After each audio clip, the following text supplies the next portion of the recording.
Yeah, in the context of development NGOs where I am working at Concord, the European Confederation of Development NGOs, it's pretty much obvious that business as usual is not an option anymore, and that if civil society organizations want to remain relevant and actually contribute to a meaningful change or improvement of living conditions of people all over the world, and new types of regimes which stop the exploitation of people and planet, we have to change strategies. The classical aid or development cooperation approach, which is based on implementation of projects or development cooperation policies by European actors in non-European so-called developing countries, won't get to the root causes of poverty, of inequalities, and so on. And especially now, as we're coming closer to the deadline for the Millennium Development Goals in 2015, there has been a broad discussion started within development civil society, but also beyond, within environmental NGOs as well, for example, to say we cannot conceive this anymore as a problem of developing countries, and it's just a matter of developed countries providing more aid or money flows, and then we will lift them out of poverty or something like this. We have to tackle the systemic causes which are in the economic system, in the financial system, which include environmental questions like climate change, biodiversity, and so on. And this is why civil society organizations have to fundamentally rethink their strategies and move from an aid approach, move from a topical silos of policy work around specific issues to a much more comprehensive agenda to advance change.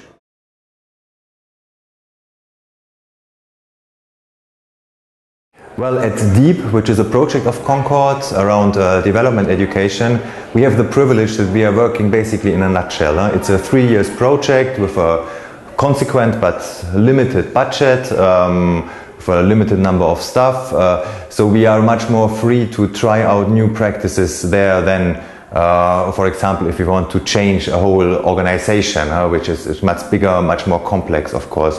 So it's a little bit a lab or a pioneer role we have the privilege to have.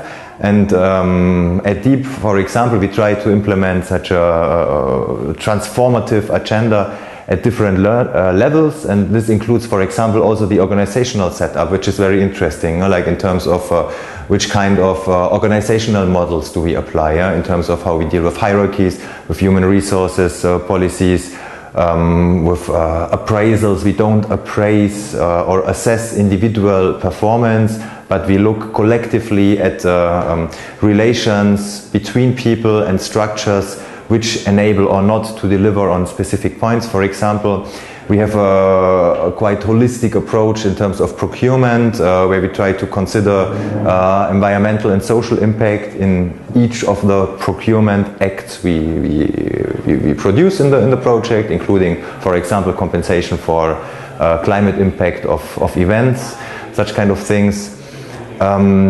It's also a continuous learning process, so we try to implement these practices, then see how it works, possibly adapt, and also share the learning. So in this sense, I think it's an interesting experience which might provide some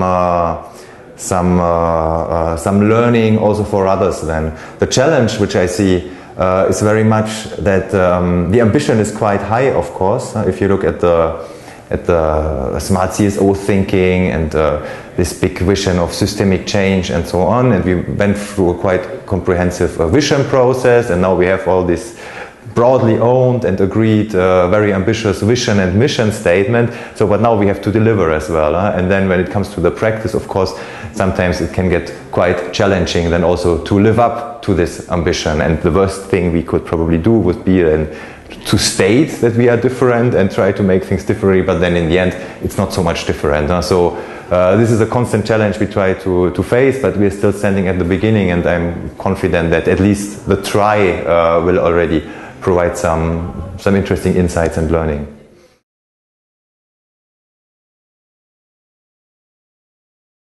This morning I was in this group on building a global citizens movement, again such a very high ambition, and we try to apply also this three layers model of seeds, regimes and the cultural level. And one example, one organization which was put forward, which I found was very interesting, is Via Campesina, the grassroots global movement of farmers fighting for food sovereignty and these kind of things.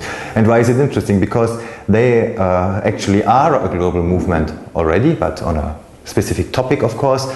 And they also work on all three levels of this model. They work at the seeds level, in the niches where they try out different practices, different economic models, and try to scale these up. They work at the regimes level, which is the policy level, of course, by putting forward very concrete policy demands and concepts like food sovereignty, for example. And they work also at the cultural level by changing the discourse and by trying to influence also the way how food and agriculture are conceived and discussed in society.